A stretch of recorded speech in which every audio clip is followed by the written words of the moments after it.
Iran का भी बांग्लादेश जैसा हाल करने वाला है अमेरिका। कैसे ईरान इजराइल की लड़ाई में फायदा उठा रहा है अमेरिका। हसीना को देश से भगाने से लेकर इस्माइल हानिया की मौत के पीछे आखिर कौन है? ये वो सवाल हैं जो इन दिनों लगातार मिडिल ईस्ट तक तैर रहे हैं। दूसरी तरफ ईरान और इजराइल की लड़ाई में बंदर बनकर अमेरिका कैसे रोटी के मजे ले रहा है या फिर लूटने की तैयारी में है। नमस्कार, मेरा नाम है मोहित कुशवाहा और आप देख रहे हैं न्यूज नेशन का डिजिटल प्लेटफॉर्म।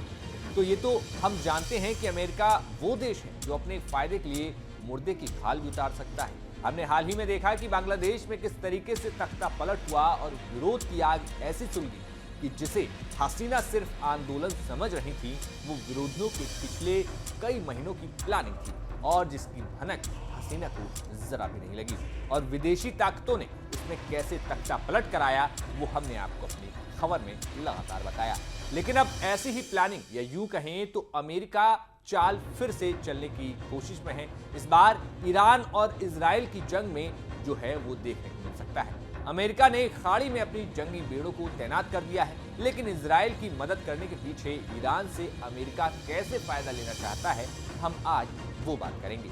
दरअसल अमेरिका ईरान में सत्ता परिवर्तन चाहता है, लेकिन वो इसके लिए सीधे ना तो ईरान के अंदरूनी मामलों में दखल दे सकता है और ना ही उस पर हमला कर सकता है। ऐसे में वो ईरान के दुश्मन नंबर 1 यानी कि इजराइल के साथ खड़ा हो गया है। ऐसे में अब सवाल उठता है कि आखिर ईरान पर अमेरिका की नजर क्यों है और वो क्यों ईरान में सत्ता परिवर्तन चाहता है। दरअसल देखा जाए तो ईरान में सत्ता परिवर्तन के पीछे अमेरिका के व्यापारिक हित छुपे हुए हैं, ये तो सब जानते हैं। और वो अमेरिका ये भी जानता है कि अयातुल्ला अली खमेनी को ईरान के सुप्रीम लीडर की कुर्सी से हटाए बिना उसका ना तो इराक और अफगानिस्तान में दबदबा कायम हो सकता है, ना ही व्यापारिक हित पूरे हो सकते हैं। और यही वजह है कि अमेरिका ने ईरान के ऊपर बड़े पैमाने पर सैंक्शंस यानी कि पाबंदियां लगा रखी हैं और ईरान के साथ उसका हर तरीके का व्यापार बंद है। यहाँ तक कि ईरान के साथ व्यापारिक रिश्ते रखने वाले मुल्कों के साथ अमेरिका दूरी बनाता रहा है और उन पर लगातार सैंक्शंस लगाता रहा है। और ऐसा इसलिए है क्योंकि ईरान के पास तेल और गैस का सबसे बड़ा भंडार है, बल्कि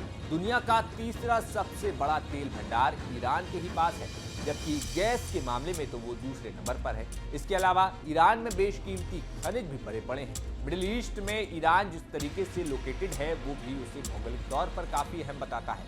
ईरान के साथ पाकिस्तान, अफगानिस्तान, अजरबैजान, इराक, तुर्की, आर्मेनिया और रूस की सीमाएं लगती हैं। ऐसे में ईरान में दबदबे से न वो सिर्फ व्यापारिक तौर पर फायदा उठा सकता है, बल्कि एक साथ कई देशों के करीब पहुंचकर सामरिक तौर पर युद्ध को खुद को मिडिल ईस्ट में और मजबूत कर सकता है। और सच्चाई तो ये है कि मिडिल ईस्ट में सामरिक यानी कि फौज के तौर पर खुद को मजबूत करने का मतलब भी व्यापारिक तौर पर खुद को और मजबूत करना है। इजराइल पर ईरान के हमले की आशंका को देखते हुए अमेरिका ने जबरदस्त तैयारी शुरू कर दी है। अमेरिका रक्षा विभाग पेंटागन ने एहतियात के तौर पर इस पूरे इलाके में एक कैरियर स्ट्राइक ग्रुप यानी कि विमान वाहक को तैनात कर दिया है और इसके साथ ही fighter plane, jet, squadron, cruiser और डिस्ट्रॉयर को भी मोर्चे पर लगाया हुआ है। USS Abraham Lincoln aircraft carrier group को मिडिल ईस्ट के लिए भेजा गया है और इसके मिडिल ईस्ट में पहले से मौजूद USS Theodore Roosevelt carrier strike group को वापस बुला लिया गया है। और तो और ये तैनाती इस बात का सबूत है कि ईरान और इजराइल के बीच जंग का खतरा किस कदर बढ़ता जा रहा है।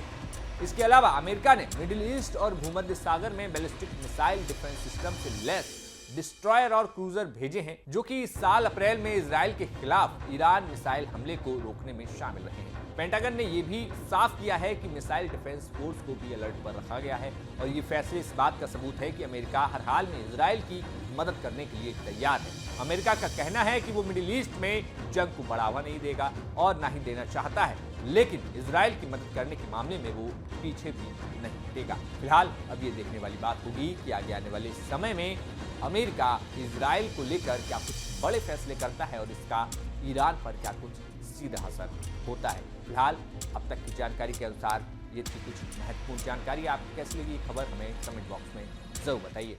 न्यूज नेशन अब व्हाट्सएप पर खबरों की ताजा अपडेट के लिए न्यूज नेशन के इस क्यूआर कोड को स्कैन करें।